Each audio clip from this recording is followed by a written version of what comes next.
Hello students, SV academy Rawla के online platform पर आप सभी का बहुत बहुत स्वागत है। जैसा कि हम पढ़ रहे थे कक्षा 10 की क्षितिज पुस्तक का लेसन नंबर 12 ईदगाह, जिसके लेखक हैं मुंशी प्रेमचंद, और उसमें हमने उसके 2 अंश पढ़ लिए थे और अंतिम पाठ हम आज पढ़ेंगे कि किस प्रकार उन बच्चों में अपने खिलौनों को लेकर और हामिद के बीच तर्क वितर्क होते हैं और किस प्रकार हामिद उसमें बाजी मारता है और लगभग जो बच्चों को अन्य जो बच्चे हैं मोहसिन, महमूद, समी और नूरे को अपनी तरफ मिला लेता है और किस प्रकार रास्ते में महमूद को भूख लगती है और उसके बाप ने उसको खाने के लिए केले दिए और महमूद ने केवल हामिद को अपना साझी बनाया, अर्थात उसको केले खिलाए और अन्य जो मित्र थे उसका मुंह ताकते रह गए। और ये सब किसकी कृपा थी? ये सब चिमटे की ही कृपा थी भी। तो किस प्रकार से हामिद बातों ही बातों से उसको अपनी ओर आकर्षित करता है, उसको अपनी ओर खींचता है, तो इसका उसने वर्णन किया है। तो आगे है, आज पढ़ेंगे हम कि किस प्रकार से वो बच्चे अपने बड़ों के साथ वापस ईदगाह से वापस घरों की ओर लौटते हैं और आगे का जो वर्णन है उसका, आगे का जो हाल है उसका वर्णन किया है लेखक प्रेमचंद ने। तो 11 बजे गांव में हलचल मच गई, मेले वाले आ गए। तो गांव में हलचल मच गई कि जो मेले में गए हुए थे वो सब वापस लौट आए हैं। मोहसिन की छोटी बहन ने दौड़कर भिश्ती उसके हाथ से छीन लिया और मारे कुर्सी के जो उछली तो मियाँ भिश्ती नीचे आ रहे और लोग सुरलोक सिधारे, यानी कि पत्थर था, मिट्टी का खिलौना था और जैसे ही उसके हाथ से, उसकी बहन के हाथ से नीचे गिरा तो वो टूट फूट गया, अर्थात बराबर हो गया, अर्थात मिट्टी में मिल गया। तो मोहसिन की छोटी बहन ने दौड़कर भिश्ती उसके हाथ से छीन लिया और मारे खुशी के जो उछली तो मियाँ भिश्ती के नीचे गिरे। नीचे गिरते ही वो सुरलोक सिधारे, अर्थात उनके प्राण पखेरु निकल गए। इस पर भाई बहन में खूब मारपीट हुई, दोनों बहन भाई खूब आपस में झगड़े, दोनों खूब रोए भी। उनकी अम्मा यह शोर सुनकर बिगड़ी और दोनों को ऊपर से 2-2 चांटे और लगाए, 2-2 चांटे भी उनको लगाए। तो ये तो था मोहसिन ने जो भिश्ती खरीदा उसका कल्याण हुआ। आगे की बात कर रहा है लेखक। मियाँ नूरे के वकील का उस अंत उनकी प्रतिष्ठा अनुकूल उससे ज़्यादा गौरवमय हुआ। मियाँ नूरे ने जो वकील खरीदा था उसका भी अंत हो गया था, तो उसकी वो भी टूट गया खिलौना, उसका अंत उसकी जो प्रतिष्ठा थी उसके अनुकूल उससे भी बढ़िया तरीके से हुआ। वकील ज़मीन पर या ताक पर तो नहीं बैठ सकता, नीचे नहीं बैठ सकता, यानी कि उसकी मर्यादा का विचार तो रखना ही होगा। उसकी मर्यादा का विचार रखा गया और दीवारों में क्या किया गया भाई, 2 खूंटियाँ टांगी गई,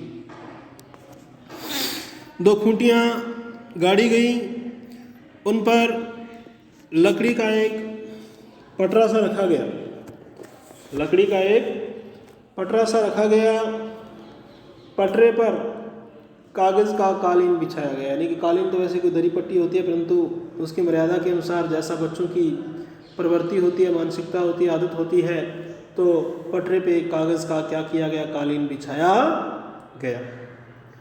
वकील साहब राजा भोज की भांति, यानी कि एक बड़े राजा की भांति सिंहासन पर विराजे, यानी कि सिंहासन पर बैठे और नूरे ने नूरे ने उन्हें पंखा चलाना शुरू किया और नूरे ने उनको पंखा चलाना शुरू किया, हवा देनी शुरू की। अदालतों में खस की टट्टियाँ और बिजली के पंखे रहते हैं। खस की टट्टियाँ यानी कि किसी बांस वगैरह से बने हुए जो पर्दे होते हैं उसको खस की टट्टी बोलते हैं। और बिजली के पंखे रहते हैं।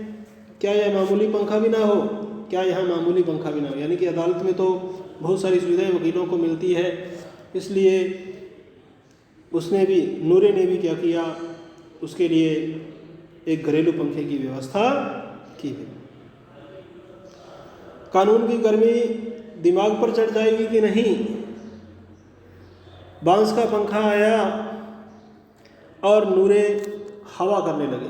बांस का पंखा लिया उसने और नूरे उस वकील को क्या देने लगा? भी हवा देने लगा, हवा करने लगा। मालूम नहीं पंखे की हवा से या पंखे की चोट से वकील साहब स्वर्गलोक से मृत्युलोक में आ रहे, और पता नहीं, मालूम नहीं कि या तो क्या पता पंखे की हवा से या पंखे की चोट से वकील साहब स्वर्गलोक से मृत्युलोक में आ रहे और उनकी माटी का चोला माटी में मिल गया। फिर बड़े ही ज़ोर शोर से मातम हुआ, शोक मनाया गया, बड़ा ही दुख मनाया गया और वकील साहब की अस्थि घूरे पर डाल दी गई और वकील साहब का अंतिम संस्कार कर दिया गया। तो इस प्रकार किसका? मोहसिन का भिश्ती और नूरे का वकील, ये दो खिलौने तो ख़त्म हो गए। अब आगे की बात है। अब रहा महमूद का सिपाही। अब देखो महमूद का सिपाही किस प्रकार उसका भी अंत होता है। अब रहा महमूद का सिपाही, उसे चटपट यानी कि शीघ्र ही गांव का पहरा देने का चार्ज मिल गया। लेकिन पुलिस का सिपाही कोई साधारण व्यक्ति तो था नहीं, लेकिन फिर भी वो क्या था? पुलिस का सिपाही था, इसलिए कोई साधारण व्यक्ति तो था ही नहीं जो अपने पैरों पर चल सके और गांव का पहरा दे, गांव की निगरानी करे। वह पालकी पर चलेगा, उसके लिए एक पालकी बनाई गई और उस पर वो चलेगा, उस पर बिठाया जाएगा और उसको घुमाया जाएगा और वो गांव का पहरा देगा। एक टोकरी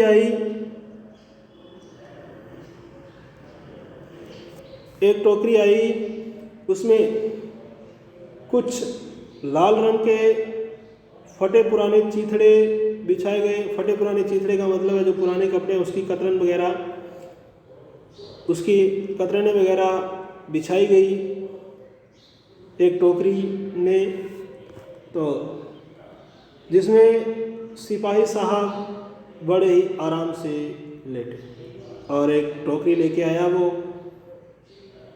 और फिर महमूद एक टोकरी लेके आया और उसमें उसने कुछ घर से ही जो फटे पुराने कपड़े थे उनकी कतरन वगैरह ली लाल रंग की, और उस टोकरी के अंदर उन चीथड़ों को क्या किया? उसने बिछाया, जिसमें सिपाही साहब आराम से लेटे। और अब उस टोकरी में जिसमें चीथड़े उसने बिछाए, तो उस टोकरी में अब जो सिपाही था वह बड़े ही आराम से लेटा, यानी कि उसको आराम करने के लिए उसमें सुला दिया गया। और नूरे ने यह टोकरी उठाई, वो टोकरी उठाई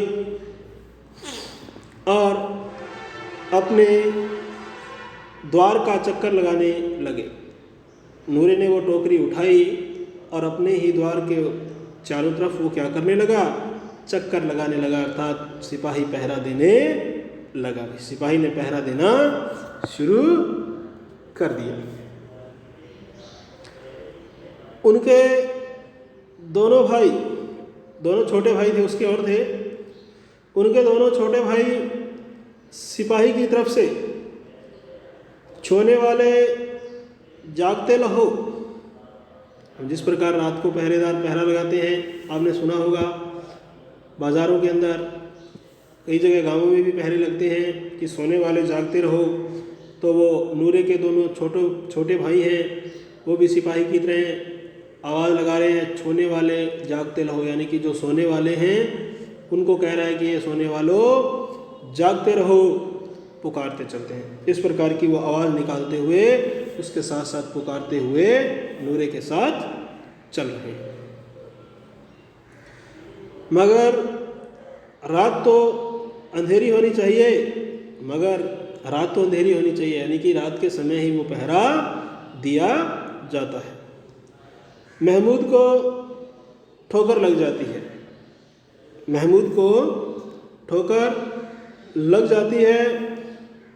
टोकरी उसके हाथ से छूटकर गिर पड़ती है, और टोकरी है उसके हाथ से जो छूटती है और नीचे गिर पड़ती है। और मियाँ सिपाही अपनी बंदूक लिए, और जो मियाँ सिपाही हैं वो अपनी बंदूक लिए ज़मीन पर आ जाते हैं।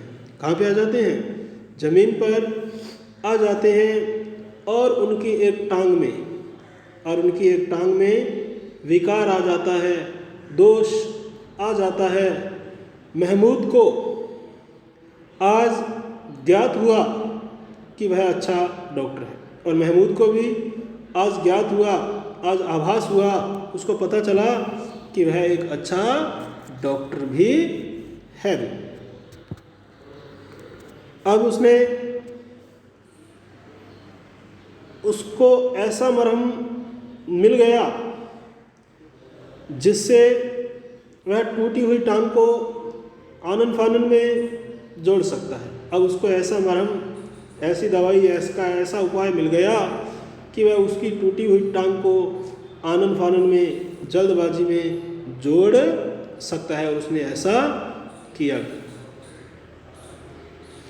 केवल गुल्लर का दूध चाहिए। गुल्लर एक पौधा होता है जिसकी टहनी वगैरह तोड़ने से दूध ऐसा सफ़ेद रंग का पदार्थ निकलता है।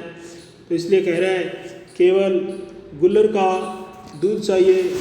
गुल्लर का दूध आता है, और गुल्लर का दूध भी वो क्या करता है? लेकर आता है। गुल्लर का दूध आता है और टांग जोड़ दी जाती है, और उस टांग को भी क्या कर दिया जाता है?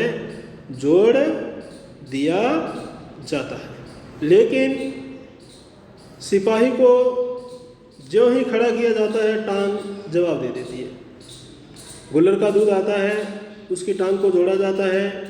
टांग जोड़ने के बाद जैसे ही सिपाही को, यानी कि ज्यों ही उसको सिपाही को खड़ा किया जाता है, तो उसकी टांग क्या दे जाती है? भी जवाब दे देती है। अर्थात जो शल्य चिकित्सा थी, जो शल्य क्रिया थी, जो उसका ऑपरेशन किया गया, वो क्या हुआ भाई? असफल हुआ। वो कामयाब नहीं हुआ, वो सक्सेस नहीं हुआ। तब उसकी दूसरी टांग भी तोड़ दी जाती है। जब उसकी एक टांग की जो शल्य क्रिया थी वो असफल हुई, तो उसने क्या किया? उसकी दूसरी टांग भी तोड़ दिया था, ताकि दोनों टांगों को जब बराबर हो जाएं तो वह आसानी से खड़ा रह सके। दूसरी टांग भी तोड़ दी जाती है। अब कम से कम एक जगह आराम से बैठ तो सकता है, और इसी सोच विचार के साथ कि अब वो कम से कम एक जगह आसानी से बैठ तो सकेगा, यानी कि आसानी से एक जगह अब बैठ जाएगा। एक टांग से तो न चल सकता था न बैठ सकता था, और एक टांग से वो न ही तो चल सकता था और ना ही बैठ सकता था। अब वह सिपाही सन्यासी हो गया। अब वो सिपाही कैसा हो गया? सन्यासी हो गया। सन्यासी कैसे हो गया? क्योंकि वो अब अपनी दोनों टांगों से क्या हो गया? लाचार हो गया, मजबूर हो गया। दोनों टांगों से अब क्या नहीं हो सकता भाई? वो चल नहीं सकता। इसीलिए क्या हो गया, अब वो सन्यासी हो गया, अर्थात एक ही जगह बैठा रहा। वो अपनी जगह पर बैठा बैठा पहरा देता है, और अपनी एक जगह पे वो बैठा है बड़े आराम के साथ और पहरा देता है, पहरा दे रहा है। कभी कभी देवता भी बन जाता है और वो कभी कभी देवता भी बन जाता है। उसके सिर का झालरदार साफा खुर्च दिया गया। उसके जो सिर पे झालरदार क्या था, साफा सा बना हुआ था, साफे का पेंट किया हुआ था। अब उस झालरदार साफे को क्या कर दिया गया, खुर्च दिया गया है, अर्थात उसको वहाँ से हटा दिया गया है। अब उसका जितना रूपांतरण चाहो कर सकते हो। अब उसका जितना भी रूपांतर, उसके रूप में अंतर करना चाहते हो, उसकी शक्ल को बदलना चाहते हो, तो वो अब आप क्या कर सकते हो, उसकी शक्ल को बदल सकते हो, उसका रूप में अंतर कर सकते हो। कभी कभी तो उसके बाट का काम भी लिया जाता है, और अब तो कभी कभी उससे घर में बाट का, जो बाट वगैरह होते हैं किसी चीज़ को तोलने के काम आते हैं, उसके काम में भी लिया जाता है। आगे है, अब मियाँ हामिद का हाल सुनिए। अब जो मियाँ हामिद है उसका हाल सुनिए।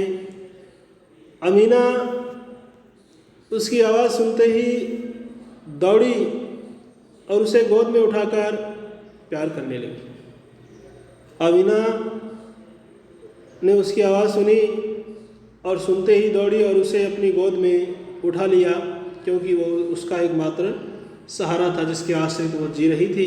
सहसा अचानक उसके हाथ में चिमटा देखकर वह चौंकी। उसको आश्चर्य हुआ, वह चौंकी एकदम। यह चिमटा कहाँ था? अमीना पूछ रही है, तो अब हामिद कह रहे हैं मैंने मोल लिया है। फिर अमीना कह रही है कै पैसे में, यानी कि कितने पैसे में लिया? वो कह रहे हैं 3 पैसे दिए। कितने पैसे दिए? 3 पैसे दिए। अमीना ने छाती पीट ली, यानी कि वह बहुत दुखी हुई।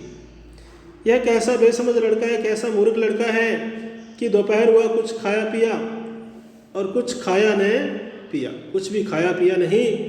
लाया क्या? चिमटा। लाया क्या? चिमटा। सारे मेले में तुझे और कोई चीज़ नहीं मिली जो यह लोहे का चिमटा उठा लाया? क्या पूरे मेले के अंदर तुझे कोई अन्य चीज़ नहीं मिली जो यह चिमटा उठाकर तू ले आया?